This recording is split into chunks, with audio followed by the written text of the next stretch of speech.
Hello and welcome everybody to Lavathing9's first replay with audio commentary.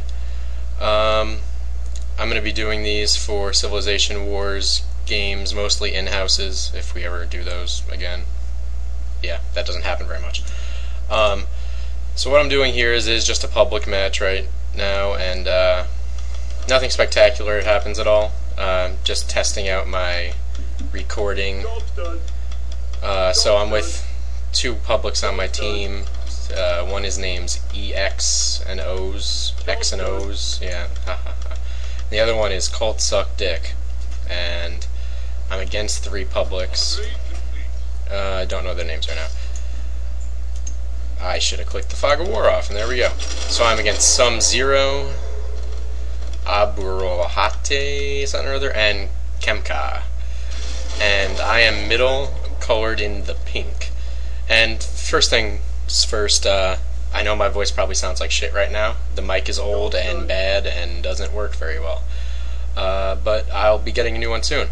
So anyways, I posted this replay on the forums a couple days ago, titled How to Rape a Double Techer or something along those lines. So what happened was, I'm going to push the Fog of War off now, just so you see what I'm seeing. So what I was doing was just playing a regular pub strategy, not anything outstanding. Don't expect anything crazy out of this match. I was just kind of playing, and it turned out to be nice. So anyways, yeah, so I'm just doing a general strategy. I put up 4 camps mid, 3 first tick, 1 second tick. Make the 2 middle ones right here savages. So I have 4 total. And I'm experimenting with different kind of setups for placing stuff mid. This one I normally don't do. Normally I just place 4 right in front like those 2 middle ones are, but I tried putting the top and bottom one a little out farther and a little forward more to get more of like a, I don't know, cooler shape to it that might help steal lanes every once in a while. So normally what I've been liking to do lately is just building the obelisk first thing, putting up a savage as 30 seconds hits and you have your gold, and then deacting that at 1 minute and putting up the obelisk and then reacting it. But this time I was trying out, put up all my camps on mid and then let them take mid so my allies have some food right off the bat instead of having to wait for obelisk and then me building camps if needed. So I did that, and then I built obelisk afterwards, mostly just for the income and food. So I'm pretty sure I decided that he's fighting mid super hard, so I deactivate it, leave 1 camp up, and then I deactivate obelisk, so I get that great leader chance for my team. And I tell my team right here that he's fighting mid, and I'll help them out, so it doesn't make a difference. And then I know my bottom is extremely noob, and he says, "Are you gonna lose? Do you want help?" And I said, "No, I'll be just fine." So I'm single teching because I find that the only viable way of doing this. A lot of people like the double teching, but it just opens you up for a load of hurting if they decide to rush or do anything because you're handicapped by a bunch of gold. So yeah, I'm mostly single tech. I mean, in houses I might double tech if the situation is right, but in like public games where you're doing like 1 lane apiece, you know, I like to single tech.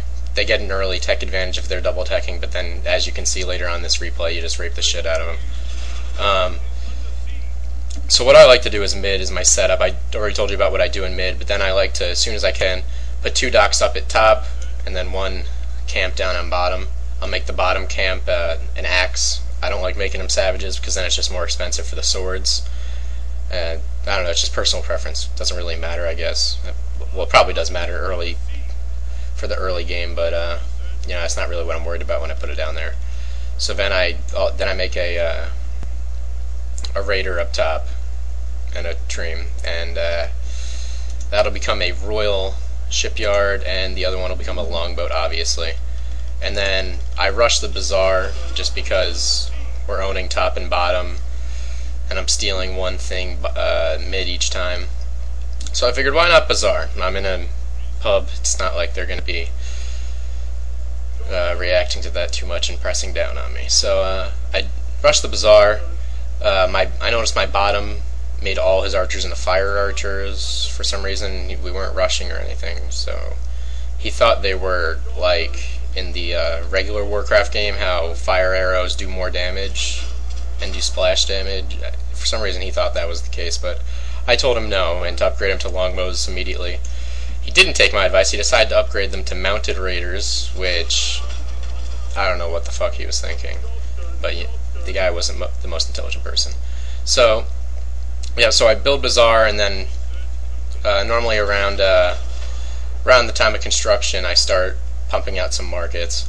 You see I'm making mostly top and bottom markets, but then I also add in the main markets right there to get some bonus out of the bazaar.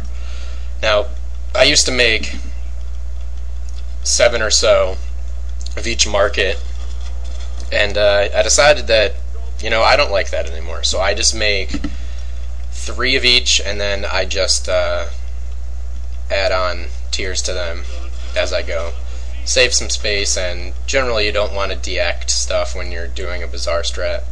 I mean, it's come in handy a few times where they take a lot of stuff and I want to deact some and react others, but not really any point right now.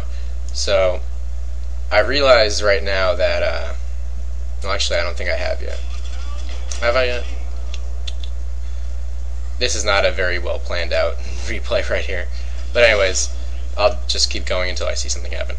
So I have the Royal Shipyard up there and then Longbow up there. What I like to do is, obviously, you make the top warlord into a general or an admiralty, and then usually I make the longboat up there into a fire ship.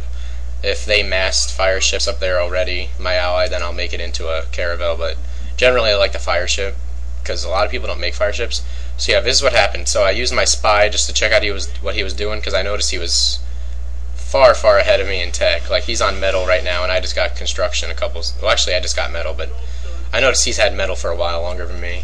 So I sent a spy over there, and I see that he's double teching and has a few markets on mid, not terribly. But since I noticed he's marketing mid and he's double teching, so obviously he has less gold than me, and we probably have about, well, actually I probably have a little bit more income than him. Right now I have almost 600 income, and that's with 2 lanes, and top has been fluctuating a little bit. So I decided, heck, why not try for it, because he's double teching, he doesn't have gold to defend mid, and if I take mid, my income goes up, his income goes down. So since he's focusing all that money onto double teching, he doesn't have enough to counter what I'm doing, so I react all my stuff on mid, make the 2 horses and the knights and the 2 savages and the swords, and that just gives me the lane. And he tries to react, but he doesn't have enough gold because of that double teching. That's why I really like to stay away from it, because if anyone tries to take one of your lanes, you can't really do shit about it because you're too busy teching. So he makes some crossbows, which don't do much. So yeah. So then bottom, normally I don't get it immediately after mathematics unless their bottom has it, but so I made him a lista on bottom. He has a warlord that I made from the axeman to sword to leader. So now, as you see, I start making upgraded markets, because now that I have mid, I can get those windmills, which gives me cheaper food. And I'm starting to get a lot of income right now. I'm at about 800, and he's